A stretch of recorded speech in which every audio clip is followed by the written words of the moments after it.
बार Modi cabinet में कौन बनेगा मंत्री, किसका पद घटेगा, किसका बढ़ेगा, इसको लेकर कयासों का बाजार लगातार गर्म है। एक तरफ प्रधानमंत्री नरेंद्र मोदी की ओर से कहा जा रहा है कि भरोसा किसी की बात पर नहीं करें, फोन आए तो भी आप 10 लोगों से पहले वेरीफाई करें, उसके बाद ही कोई तैयारी करें और दिल्ली का रुख नहीं कर लें। तो कुल मिलाकर कयासबाजी जारी है, लेकिन इन सबके बीच उत्साह, उमंग और उल्लास भी है, खासतौर से सहयोगी दलों में, क्योंकि इस बार बीजेपी की कम सीटें आने के बाद जबरदस्त बार्गेनिंग पोजीशन में ये सभी हैं। फिलहाल ये 6 अलग अलग तस्वीरें आपको दिखा रहे हैं किस तरह से चंद्रबाबू नायडू और नीतीश कुमार कल मुलाकात करते हुए प्रधानमंत्री नरेंद्र मोदी से गुफ्तगू करते हुए दिखाई दिए।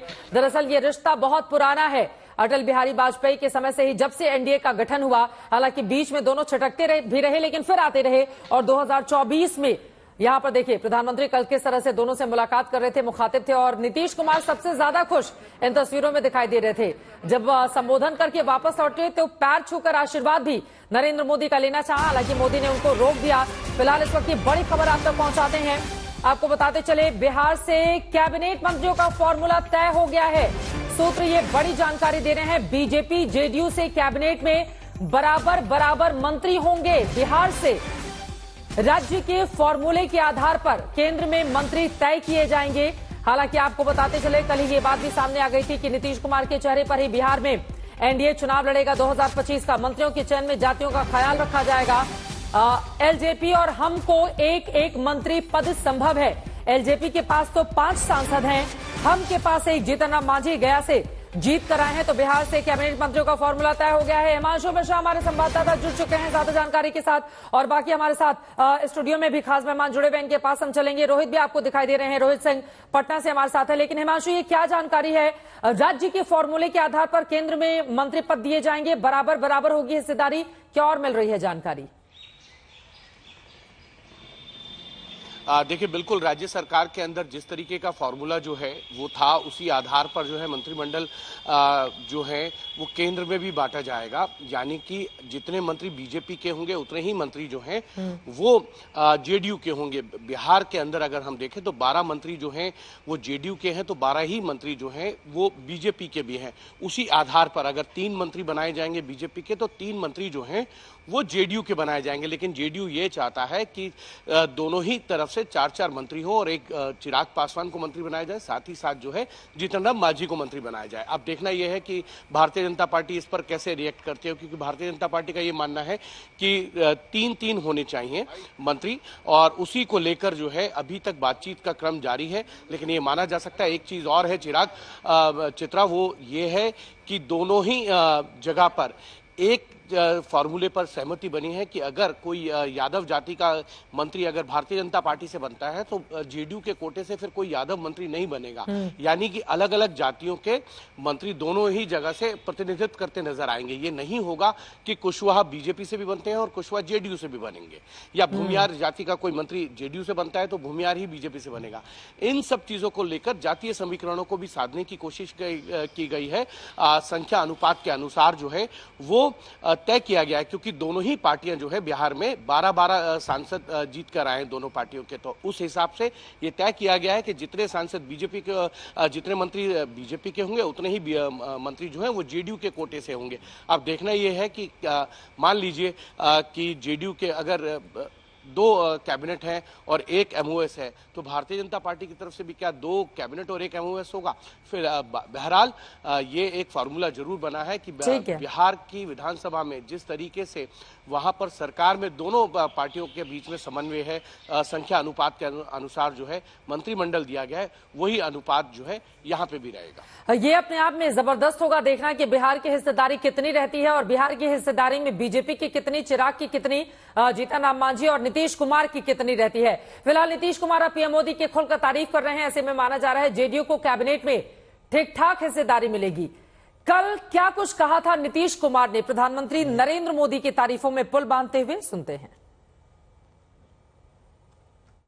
हमारी party Janata Dal United, Bharatiya Janata party संसदीय दल के नेता आदरणीय श्री नरेंद्र मोदी जी को भारत के प्रधानमंत्री पद के लिए समर्थन देती है।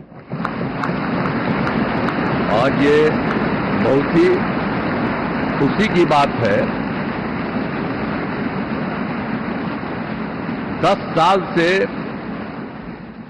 ये प्रधानमंत्री हैं और फिर प्रधानमंत्री होने जा रहे हैं और इन्होंने पूरे देश की सेवा की।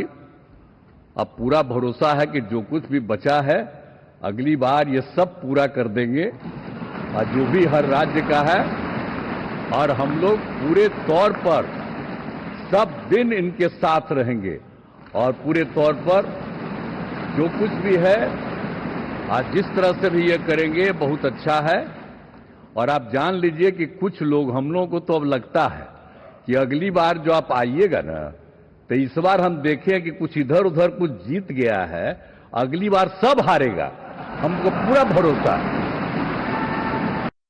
और उसके बाद आपने देखा प्रधानमंत्री किस तरह से हंसने लगे और वहां पर सभी लोगों ने जोरदार तरीके से नरेंद्र मोदी के समर्थन में नीतीश कुमार ने जो बातें कही थी उसका समर्थन करते हुए तालियां बजाकर दिखाई दिए। फिलहाल बिहार से कौन मंत्री बनेगा इसको लेकर जुबानी जंग भी छिड़ गई है, आपको सुनाएंगे, लेकिन उसके पहले जीतन राम मांझी हम के मुखिया ने क्या कुछ कहा था उन्हें सुन लेते हैं।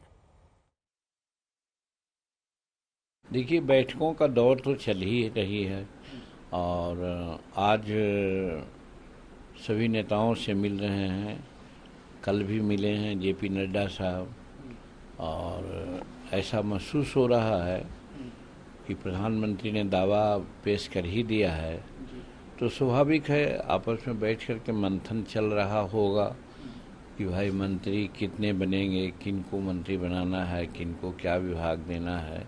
तो ये तो उन लोगों की बात है, हायर अप्स में चल रहा है, उस कमेटी में या उस कोर ग्रुप में हम नहीं हैं। और जाहिर सी बात है कि कल 7:15 में वोट होना है प्रधानमंत्री जी का और उनके मंत्रिपरिषद के लोगों का। तो ये सारी बातें तो स्पष्ट है कि वोट होना है, लेकिन कितने मंत्री पद का गोपनीयता का लेंगे शपथ, किनको लेना है, ये सब तो सब प्रधानमंत्री और उनके जो कोर ग्रुप के लोग हैं वो लोग समझते हैं, उससे हमको कोई मतलब नहीं है।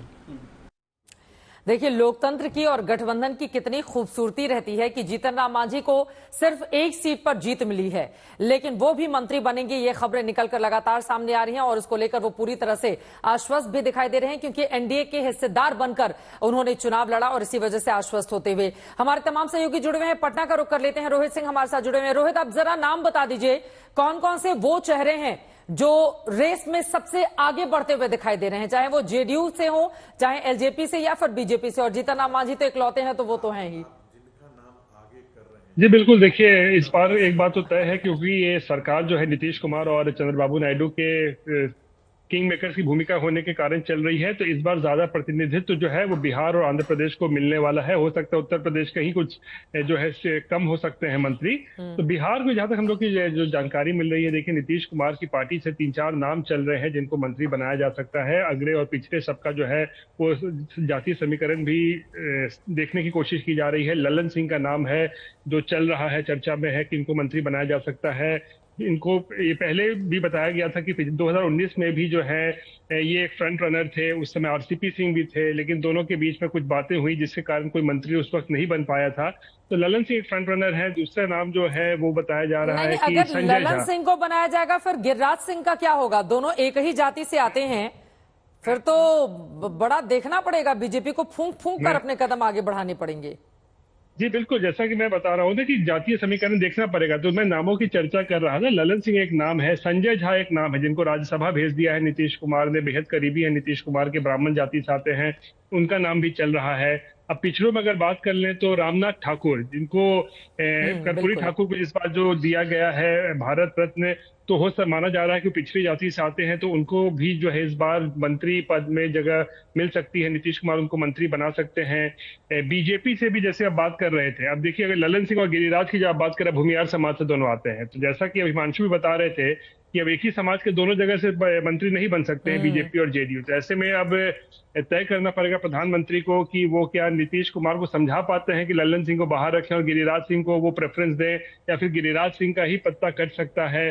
तो ये तमाम चीजें जो है जातीय समीकरण बैठाने के लिए वो जरूरी होगा, और खासकर इसलिए भी चित्रा क्योंकि अब से 1.5 साल के बाद बिहार में विधानसभा चुनाव भी होने हैं। तो इन सब चीजों को देखते हुए जो है किस तरीके से समीकरण सेट किया जाए, उस हिसाब से मुझे लगता है कि कोशिश होगी कि बंटवारा हो। 3-3 अभी हमें बताया जा रहा है, जो सूत्र बता रहे हैं कि 3 सीट कम से कम जो है नीतीश कुमार की पार्टी को वो जरूर दिया जाएगा।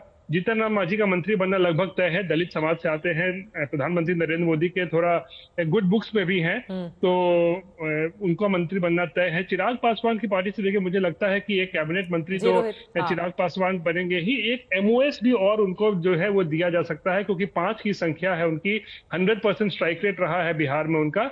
और कल भी हमने देखा चिराग पासवान और प्रधानमंत्री की क्या जो दोस्ती टाइप की एक जो रिश्ता है, गले लगा लेते हैं, दुलार करते हुए दिखाई दे रहे थे, वो तस्वीरें भी हम चला सकते हैं। बिल्कुल, मैं लौट रही हूँ, हमारे साथ अमित भारद्वाज भी दिल्ली से जुड़े हुए हैं। मैं फौरन आ रही हूँ रोहित। अमित भारद्वाज, सीधे आपका रुख करते हुए दिल्ली से क्या खबर मिल रही है?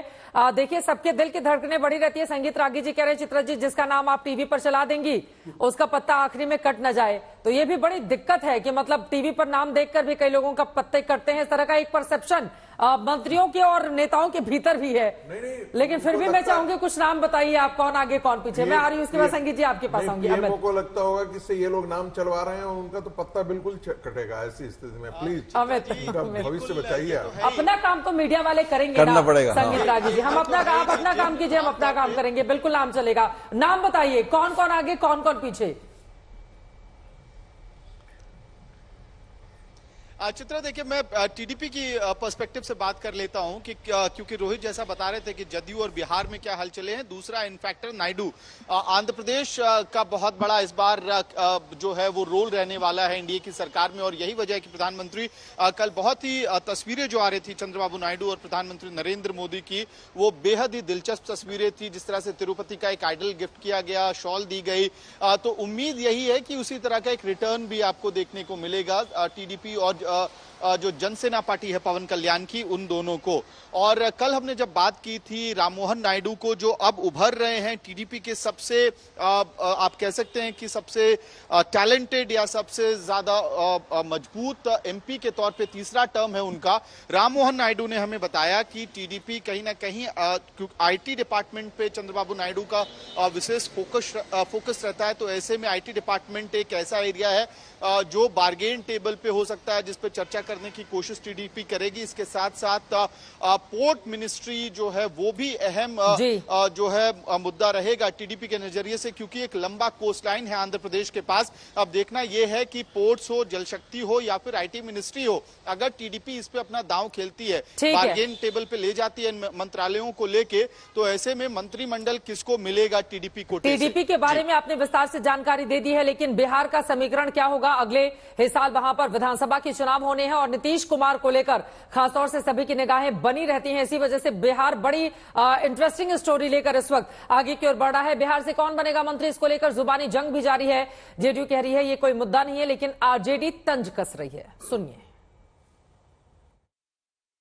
माननीय राजीव रंजन सिंह उर्फ ललन बाबू ने साफ साफ कहा है कि हम बिना शर्त समर्थन दे रहे हैं, इसलिए ऐसा कोई हमारा कोई पूर्व शर्त नहीं है, प्री कंडीशन के आधार पर हमारा समर्थन नहीं है, बिना शर्त समर्थन दे रहे हैं। अब उस संबंध में तो वही औपचारिक बयान दे सकते हैं। हमको तो जो अधिकार, जो मैंने सुना है कि पार्टी के संसदीय दल के नेता का बयान, तो पार्टी के संसदीय दल के नेता का बयान महत्वपूर्ण होता है। ये तो सिर्फ फुटबॉल होगा एनडीए के अंदर, कौन विभाग कौन लेगा, क्या करेगा, सबकी इच्छा की पूर्ति करना ये संभव भी नहीं है। और इस तरह की सरकारों को देखा है, जब दबाव में आदरणीय प्रधानमंत्री जी ने कभी काम नहीं किया है, न गठबंधन सरकार चलाने का उनका कोई तजुर्बा है, तो ये सरकार कैसे चलेगी, इस पर सबसे बड़ा प्रश्न चिन्ह है।